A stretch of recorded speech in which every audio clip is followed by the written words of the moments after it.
ada orang yang zalim kepada kita nih, kita berdoa, ya Allah sukseskan channel saya, perbanyak subscribernya.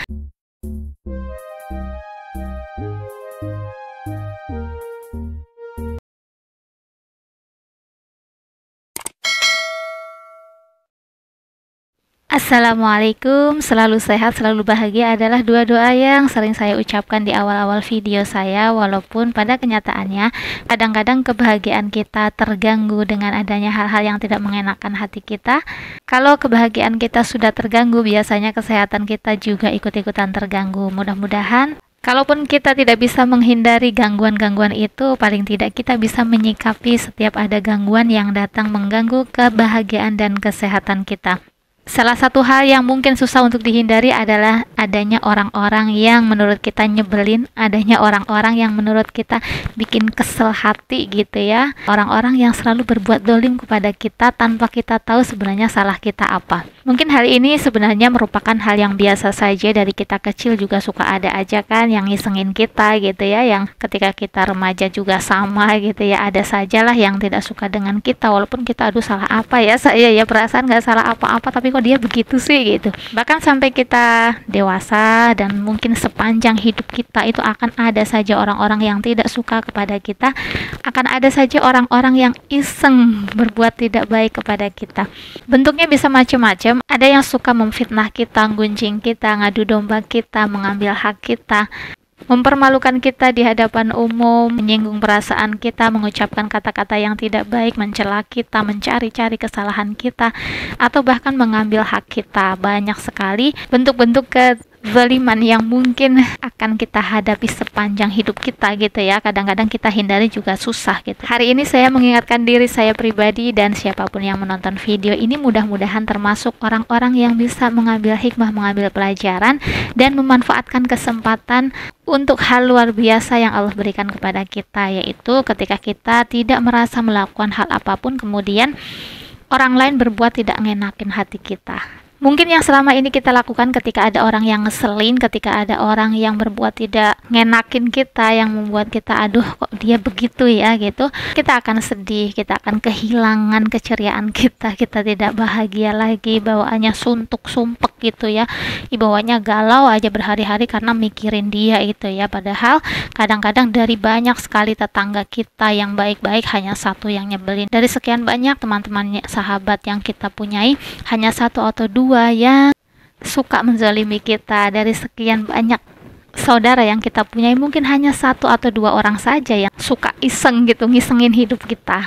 Nah, jadi kita belajar bagaimana kita terbiasa dengan hal-hal seperti itu, karena mungkin semuanya sudah merasakan ya, tinggal di tempat yang berbeda-beda, walaupun kita berpindah beberapa kali pun akan nemu saja orang yang karakternya seperti itu. Setelah istighfar, setelah innalillah, maka jangan lupa ucapkan alhamdulillah. Kenapa alhamdulillah? Karena ternyata tidak ada batas sama sekali antara orang yang dizalimi dengan Allah Subhanahu wa Ta'ala, sehingga apapun yang dia ucapkan pasti akan diijabah, pasti akan dikabulkan oleh Allah. Artinya apa? Artinya ketika ada orang berbuat zalim kepada kita, berbuat yang tidak baik kepada kita, itu adalah kesempatan bagi kita untuk berdoa apa saja yang kita inginkan. Bukankah kita ingin mendapatkan uang yang banyak? Bukankah kita ingin menjadi orang yang kaya yang selalu membelanjakan harta kita di jalan Allah? Bukankah kita ingin menjadi orang yang alim, banyak ilmu, kemudian bisa bermanfaat bagi orang lain? Bukankah kita ingin anak-anak kita menjadi anak-anak yang solih-solihah? Bukankah kita ingin keluarga kita menjadi keluarga yang sakinah, mawaddah, warahmah? Bukankah kita ingin memiliki rumah yang lebih nyaman untuk beribadah, memiliki kendaraan yang nyaman untuk bepergian? Bukankah kita ingin naik haji dan umroh? Bukankah kita ingin sukses di dunia akhirat? Bukankah kita memiliki banyak sekali keinginan-keinginan yang kadang-kadang saya sudah berdoa kok belum dikabulkan ya? Nah, inilah kesempatan ya Allah mengirimkan orang-orang yang nyebelin itu, sebenarnya salah satunya agar kita bisa memanfaatkan kesempatan emas untuk memperbanyak doa, dan Allah janji pasti akan diijabah. Bahkan kalau kita ucapkan doa-doa keburukan untuk orang yang sudah berbuat zalim kepada kita, itu bisa saja kejadian, tapi apa manfaatnya untuk kita? Kalau saya sih cenderung memilih yang bermanfaat saja bagi kita. Sebagai YouTuber pemula, kalau ada orang yang zalim kepada kita nih, kita berdoa, ya Allah sukseskan channel saya, perbanyak subscribernya. Yang belum dikarunia keturunan, berdoa minta dikarunia keturunan. Yang belum kaya, minta diberi kekayaan. Yang belum memiliki rumah, doa minta rumah. Yang belum memiliki kendaraan, doa minta kendaraan. Apa saja bisa kita minta. Makanya orang yang keimanannya sudah luar biasa, sudah spesial gitu, ada orang-orang yang ketika dizolimi oleh orang lain, dia justru mendoakan orang yang menzolimi dia sendiri. Kalau kita mendoakan orang yang sedang ulang tahun, orang yang sudah sukses, orang yang sudah berbuat kebaikan kepada kita, itu biasa saja. Tapi ada loh orang yang bisa mendoakan orang lain yang justru zalim kepada dirinya. Nah, kita belajar ke sana gitu, bagaimana ketika ada orang yang ngeselin, nyebelin, selalu ngisengin hidup kita gitu, doakan kebaikan. Kalau ada orang tiba-tiba memfitnah kita, ngomongin kita, jelek-jelekin kita, mencela kita, mempermalukan kita, atau misalnya selalu cari-cari kesalahan kita, cari-cari kekurangan kita, maka tengadahkan tangan, berdoalah, ya Allah berikanlah kebaikan pada dia, tambahkan rezekinya, mudahkan segala urusannya, berikanlah dia mobil yang bagus, berikanlah dia rumah yang bagus, jadikanlah anak-anaknya anak-anak yang soleh dan solehah. Dan doa apa saja, maka detik itu juga malaikat akan berkata bagimu juga, dan kita akan mendapatkan apa yang kita doakan untuk saudara kita yang zalim kepada kita tersebut. Syukur-syukur yang punya rezeki berlebih ketika ada orang menzalimi kita, di samping kita mendoakannya, di samping kita berdoa untuk diri kita sendiri dan pasti akan diijabah, maka kita buatkan parcel, kita bungkuskan hadiah, lalu kita kasih ke dia. Ini ada hadiah gitu. Kalau dia nanya hadiah apa ini, katakan saja ini hadiah sebagai ucapan terima kasih karena kamu sudah zalim padaku. Karena engkau zalim, maka doa-doaku diijabah. Ada atau tidak kira-kira yang seperti itu? Saya tidak tahu ya, tapi kita belajar untuk menuju ke sana gitu ya, sedikit demi sedikit ya, karena lagi-lagi itu sesuatu yang berat. Kita mendoakan orang yang baik pada kita saja, kita memberi hadiah pada orang yang baik pada kita saja, kadang-kadang kelupaan, hilaf gitu ya, apalagi untuk mendoakan dan memberi hadiah kepada orang yang jelas-jelas sudah menzalimi kita. Dan tidak hanya agama yang mengajarkan ini. Kalau kita lihat sinetron-sinetron, film-film itu kan selalu begitu ya. Siapa yang ditindas, dianiaya, disakiti, ya, diinjak-injak, dihina, dicela, kemudian dia sabar, berdoa, tetap berbuat baik, maka endingnya pasti dia akan bahagia, akan sukses dan melebihi kesuksesan orang yang menghina tadi. Tidak mungkinlah sutradara ngarang kalau bikin cerita, pasti berdasarkan fakta-fakta atau kenyataan yang sering sutradara lihat di kehidupan sehari-hari.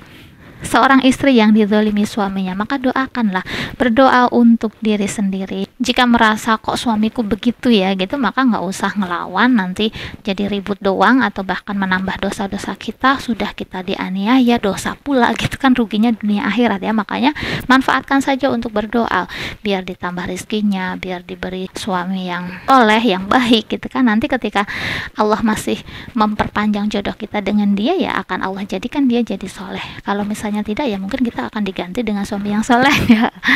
Begitupun sebaliknya ya, ketika suami misalnya dizalimi istrinya, ngasih uang sekian kurang, ngasih uang ke keluarganya salah, atau misalnya kurang perhatian sedikit diprotes, kemudian pokoknya punya istri yang nggak ada syukur-syukurnya gitu ya, marah-marah terus, panci dilempar, penggorengan dilempar, apa-apanya dilempar misalnya, punya istri yang marah-marah terus, punya istri yang nyakiti hati terus, kalau ngomong nyelekit gitu ya, nyinggung perasaan suami terus, maka berdoalah, perbanyak berdoa. Ya Allah, jadikan aku orang yang kaya, nanti kalau aku banyak uang pasti istriku akan kelepek-kelepek misalnya seperti itu. Jadi bisa jadilah kezaliman yang kita terima itu sebenarnya pintu awal dari kesuksesan yang ingin Allah berikan kepada kita, selagi kita pintar menyikapinya.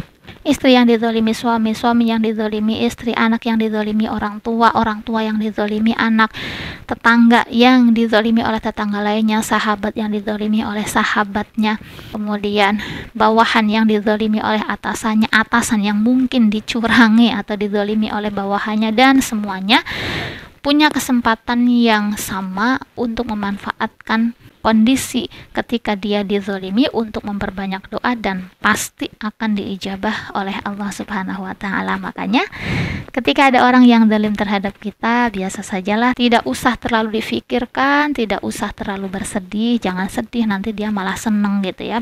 Santai sajalah. Kalau kita yang dizalimi itu biasa saja, tidak usah sedih, tidak usah galau, tidak usah kepikiran terus. Kadang-kadang kita melupakan orang-orang yang baik yang sangat banyak di sekitar kita, hanya menghabiskan waktu untuk memikirkan satu orang yang nyebelin, yang ngeselin gitu ya. Dan yang paling utama adalah jangan sampai kita menjadi orang yang nyebelin, orang yang zalim terhadap orang lain. Nauzubillahi min dzalik. Terima kasih sudah menonton video ini, dan begini cara saya untuk menasehati diri saya pribadi. Mudah-mudahan nasihat untuk diri saya pribadi ini juga bermanfaat bagi orang lain. Sampai ketemu di video berikutnya. Wassalamualaikum warahmatullahi wabarakatuh.